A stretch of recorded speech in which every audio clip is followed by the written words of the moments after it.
Ay, no, chicos, me la pasé increíble.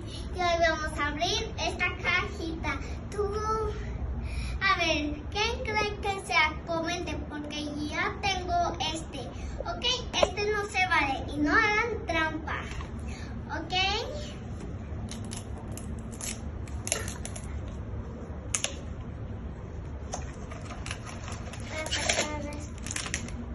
Ay, tiene tarjeta. ¿Ok? ¡Ja! Sí, no, sí. No, sí. No.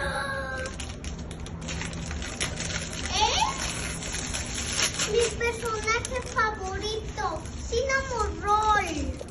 Ya tengo uno de conejito. A ver. A ver.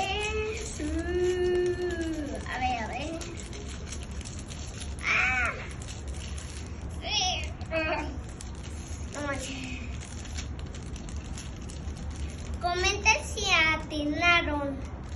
A ver. Es muy difícil de abrir. No manches.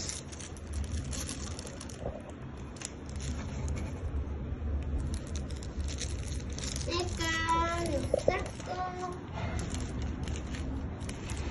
Lo hago más grande el agujero. No, hasta mira, casi se me cae. Ay, no. So, miren qué lindo es. Aquí lo dejaré y voy a abrir su cajita.